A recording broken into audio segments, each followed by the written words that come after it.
हाय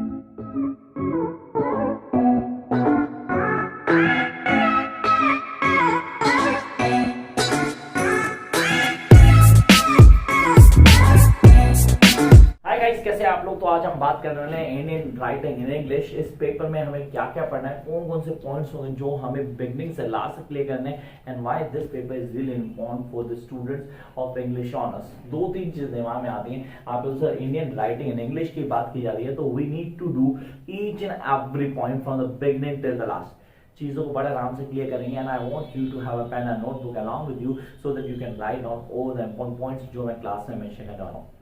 बाकी चीजों के लिए वीडियो को पूरा देखना, सारी चीजें ऑन टिप हो जाएंगी guys. Let's start the course. The first thing that we know that sir ये पूरा पेपर जो है वो कवर करता है अपने अंदर स्टोरी लाइंस को। Definitely we do have the story lines by the prominent Indian English writers. Along with we do have the poetry, again best poets of India, and then come up to the short stories. तीन masterpiece हैं short stories के जो हमारे course में दिए गए, उनको cover up करना है। Let's start with the basics. Basics को क्लियर करने के लिए सबसे पहली चीज दिमाग में आती है a tiger for Malgudi. A tiger for Malgudi, the work of R K Narayan. Sir ये मालगुडी वर्ड आते दिमाग में आता है, ये आर के नारायण का काम होगा। बिल्कुल ठीक। अगर आप बोलते हो सर कब पब्लिश हुई, 1983 में पब्लिश हुई स्टोरी लाइन, कई सारी चीजें की गई थी, and this is the best work of R K Narayan, जो उसने खुद एडमिट किया कि भाई मेरा बेस्ट वर्क अगर देखो तो वो क्या है, वो द टाइगर ऑफ मालगुडी। अब आप बोलते हो tiger for Malgudi, actually story किसकी, इसको हम बीस्ट ट्रैवल बोल सकते हैं। यस, क्योंकि पूरी कहानी एक टाइगर ने अपनी जुबानी डिफाइन की। आपको तो कहानी टाइगर की जुबानी, उसको क्लियर करना हमारे इम्पोर्टेंट था। तो ये है टाइगर फॉर मालगुडी। कई सारे कैरेक्टर आते हैं इसके अंदर। एक शेर आता है सीरियसली, जो कि राजा है जंगल का। सर शेर डेफिनेट राजा होगा जंगल का। अब ये उसकी स्टोरी है, उसके कॉन्सेप्ट को बताता है, उसके पूरे के पूरे किंगडम को डिफाइन करता है, and how lawful he was, मतलब कितना लॉफुल था, चीजों को कैसे क्लियर करता था, कौन कौन सी पॉइंट्स हमें क्लियर करना है बिगनिंग से लास्ट तक, वो यहाँ डिफाइन किए गए। अलॉन्ग विद कई सारी चीजें मेंशन की गई जो जाननी जरूरी थी, जैसे कि उसका मालगुडी में कैसे आना हुआ, वो कैसे जंगल से निकला, वो जंगल से निकलने के रीजंस क्या थे, वो सारी चीजें डिटेल में समझने के लिए इसकी वीडियो को जरूर देखना, आपको पूरा कॉन्सेप्ट क्लियर हो जाएगा। तो ये पूरी जर्नी उस शेर की शुरू से लेके आखिर तक, जहां उसका लास्ट जो टाइम था वो निकलता है जू के अंदर। जू में जू ऑफ मालगुडी, हाँ, जहां वो एंटरटेन कर रहा है बच्चों को। And the role of master, serious the role of master is really important here. आपको रोल क्लियर करना है guys, you need to clear the role of master, क्योंकि उसी ने वो चीजें बदली थी। He is the one who had defined और make changes in the final behaviour of tiger known as V Raja. तो ये हमें क्लियर करना है। ये सबसे डोमिनेंट स्टोरी से है और पेपर में कंफर्म इसका क्वेश्चन आना है। तो guys make sure that you are going to prepare this one very first. Jump up to the next one, a binding mind. सब binding mind a feminist play, honestly a feminist play आप बोलते हो। इसमें कई सारी चीजें writer ने बहुत अच्छे से स्ट्रीम ऑफ कॉन्शियसनेस को हाईलाइट किया, जहाँ कई चीजें हाईलाइट की गई। एक लड़की की लाइफ कैसे होती है, उसको कैसे ट्रीट किया जाता है, how the society do treat a woman, उसको हाईलाइट किया गया। मेंशन किया protagonist the story, definitely protagonist the story, उसको हाईलाइट किया गया। अभी भी उसकी एक बेटी एक्सपायर हुई है, एक बेटी सीरियसली बेटी छोटी एक्सपायर हुई है। उसका हस्बैंड फोर्सेज में, वहां उसको कोई फर्क नहीं पड़ा, लाइफ चल रही है। आप कैसे कह सकते हो उसको फर्क नहीं पड़ा, क्योंकि वो ही वाज नॉट बॉदर्ड, वो वहां से निकल चुका है। अलॉन्ग विद हर उसके साथ कौन कौन है, उसकी मदर इन लॉ, उसकी सिस्टर इन लॉ, अच्छा कहीं ना कहीं वो जुड़ी हुई है। And this a past experience, कुछ पता मेमोरीज ऑफ पास्ट जो आपको हॉन्ट करती हैं, वो हाईलाइट करते हैं। And then this a present scenario, जिसको दोबारा क्लियर कर। प्रेजेंट सिनेरियोज में सर क्या है, उसके कॉन्सेप्ट होंगे, कैसे क्लियर होंगे। सर वो जो मेड की बेटी को रेप किया गया, वो इंसिडेंट, सीरियसली वो इंसिडेंट भी हाईलाइट करता। तो बाइंडिंग माइंड्स कहीं ना कहीं क्या कर रहा है, हर चीज को कनेक्ट कर रहा है, and that is really important. और पेपर के पॉइंट ऑफ सबसे इंपॉर्टेंट में से एक जिसको हमें डील करना है, तो हमने कहा सर दो स्टोरीज तो ऐसी होगी जो डोमिनेंट है। First a tiger for Malgudi and the other one the binding mind. दोनों प्ले हैं, एक आर के नारायण और दूसरा सर हमने कहा राइटर को समझना इंपॉर्टेंट है, सीरियस उसके कॉन्सेप्ट को भी क्लियर करना है। Jump up next part, that is poetry section. Poetry में मेरे पास 4 सेगमेंट्स हैं, सरोजिनी नायडू, निज़ाम एस्केल, ए.के. रामानुजम एंड कमला दास।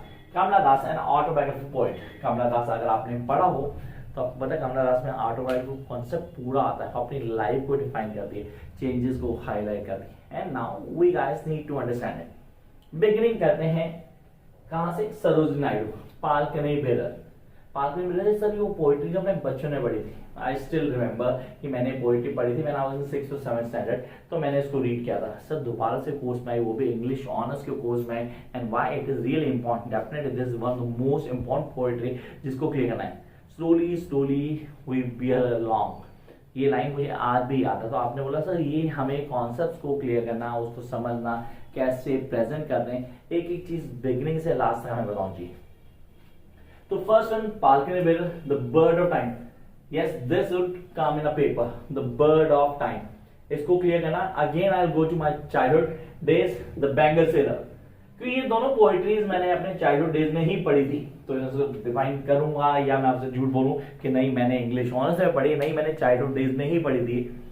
तो यहाँ पे वो मेमोरीज आज भी रिफ्रेश होती है जब मैं इस पोएट्री को पढ़ने की कोशिश करता हूँ या इसको गो थ्रू करता हूँ। ये आपके लिए इंपॉर्टेंट है कि आप कैसे पोएट्री को समझते हो, how you understand the poetry, उसको लेके आगे कैसे चलते हो, this is really important. Guys make sure ये ऑन टिप होनी चाहिए आपको। तो हमारे पास सरोजिनी नायडू की 3 पोएट्रीज हैं, palanquin bearer, the bird of the time and bangle seller. Then we will come to the next point, Nissim Ezekiel. Sir Nissim Ezekiel की बात करते हैं तो हमारे पास 2 पोएट्री आती हैं, जिसमें मैंने 10th क्लास में एक पोएट्री पढ़ी थी जिसका नाम था night of the Scorpio, and I hope कि आप सबने इसको रीड किया था। द नाइट ऑफ स्कॉर्पियो याद है, जहां पे मदर को स्कॉर्पियो ने डंक कर दिया और लोग आके बैठ गए थे, जैसे कि लंगर लग रहा है, सारे के सारे बैठ गए, all have been sitting, wait कर रहे हैं कि क्या होगा। और there was a one rational man who was doing every best he can, वो मेरे पापा थे, सीरियसली वो काम कर रहे थे पैराफिन डाल के, वो जहां पे उसने डंक किया था उस जगह जलाने की डेड स्किन थी, उसको खत्म करने की कोशिश कर रहे थे। तो आपने कहा सर ये कॉन्सेप्ट हाईलाइट करता है पोएट की राइटिंग स्टाइल को, पोएट कैसे लिखता है, पोएट का लिखने का तरीका क्या है, किन चीजों को क्लियर कर रहा है, ये सारी चीजें हमें बिगिनिंग से लास्ट तक क्लियर होनी चाहिए। Then the next one we have the Enterprise. This is the best poetry. Yes, this is the best poetry. क्योंकि कई लोग सोचते हैं कि Enterprise is good for nothing poetry. No, it's not like that. Enterprise is poetry जो हम सबको beginning से last तक पूरी क्लियर होनी चाहिए, एक एक कॉन्सेप्ट हम लोग को समझ आना चाहिए, कैसे पढ़ेंगे, पढ़ने का तरीका क्या होगा, किन बेसिक फॉलोअप्स को लेके चलना है, ये सारी चीजें आपके दिमाग में रहनी चाहिए। And we guys need to understand कि यार ये है तरीका करने का, इसको फॉलो करो, कोई भी प्रॉब्लम नहीं होने वाली। Jump up to the next one, A K. Ramanujan, one of the best poet you are having guys. A K. Ramanujan, mark my word, इसको मास्टर्स करोगे तब भी आप रीड करोगे। A K. Ramanujan, looking for a cousin on a string. Yes, looking for a cousin on a string, लेकिन ये कितना Orthodox नहीं सर, यहाँ पे ना कुछ जरूरत से ज्यादा इसने एडवांस कर दी सोच को। Now I cannot think that a boy or girl of 5 or 6 or 7 really can think all that जो इसने मेंशन किया looking for cousin on a string में, उस पॉइंट को हाईलाइट किया। For detail do watch that video for looking for cousin on a string, आपको पूरा concept clear हो जाएगा। ये सारी चीजें हमारे लिए इम्पोर्टेंट है कि हम कैसे समझते हैं, कैसे पोइट्री को कन्वे करते हैं और हम उसको कैसे लेके चलते हैं साथ में, that is really important. Jump up next part, here we have the next one, that is looking for a cousin on a string and a river. A river is a easy point as compared to this one. Yes, a easy point, I must say the easy point. क्यों, जब आप दोनों की videos को देखोगे ना तो दोनों के कॉन्सेप्ट को क्लियर करोगे and you get to know कि हाँ सर क्या डिफरेंस है and how will going to manage our here. Jump up to the next point, so we are having that is A K. Ramanujan, looking for cousin हो गया, a river हो गया, Kamala Das an autobiographical point. Kamala Das को an autobiographical point करते हैं, क्यों, क्योंकि poet अपने आप को डिफाइन करती है, अपनी लाइफ के कुछ पार्ट्स को डिफाइन करती है थ्रू हर पोइट्री। इसने किया कई सारी पोइट्रीज में किया, जिसमें मास्टर एग्जांपल है my grandmother house. Sir my grandmother house, a house that was resort now, a house where I get the love. तो सीरियसली सर वो घर था जहाँ प्यार मिलता था, जहाँ लोग मुझे बहुत चीजों को लिए एडोर करते थे and I be very please to see all that. लेकिन अब वो चीज नहीं रही वैसी, और थिंग्स आर चेंज, सीरियसली चीजें बदल गई हैं, कैसे करना है, करने का तरीका क्या होगा, वो सारी चीजें चेंज आउट हो चुकी हैं। उसको हाईलाइट करता है, उसको डिफाइन करता है, that is all about my grandmother house. And the next one, the blood. Yes, this is really important. Blood को क्लियर करना है, उसके कॉन्सेप्ट को समझना है। And this is really important for all of us to understand what the blood mean, उसके concept क्या है, पोइट्री में कौन से सिग्निफिकेंट पॉइंट है जो हमें क्लियर करने। तो ये था पोइट्री सेक्शन। आपने कहा सर स्टोरी लाइन्स हम क्लियर कर चुके हैं, dichotomy, Malgudi, the binding mind, and now will come up with the poetry. तो jump up to the short stories. Now what does mean by the short stories? इन short stories में हमें क्या क्या पढ़ना है, कौन कौन से टॉपिक्स क्लियर करने हैं, चलो यार देखते हैं। शॉर्ट स्टोरीज में सबसे पहली the lost child. The lost child, चलो लेके चलता हूँ आपको वापस क्लास 10th में, 10th या 9th, सर 9th या 10th डेफिनेटली से, जिसमें फर्स्ट चैप्टर था द लॉस्ट चाइल्ड।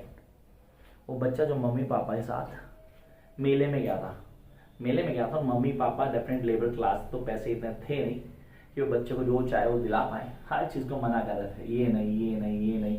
बेचारा हर जगह रुकता था और रुक के रोने की कोशिश करता था कि वो मान जाए किसी तरह से उसको चीज़ दिलवा दें, पर कहीं ऐसा नहीं हुआ। हर बार मम्मी पापा आगे चले गए और एक जगह रुक गया और वेट कर रहा था कि अब मम्मी पापा दिलाएंगे, लेकिन जब उसने मुड़ के देखा तो मम्मी पापा आगे जा चुके थे। And now he start real try, serious real try, क्योंकि उसे वो चीज़ें नहीं चाहिए थी, उसको अपने मम्मी पापा चाहिए थे। That's the story of lost child. You love the story when you go through from the point to point of the beginning. Do watch the video. इन सारे टॉपिक्स की वीडियो ऑलरेडी इस channel में मिल जाएगा guys. Next one, the other woman. What do you mean by the other woman? यार एक बीवी अपने पति को कितना टाइम देती है पता नहीं, I don't have an idea really.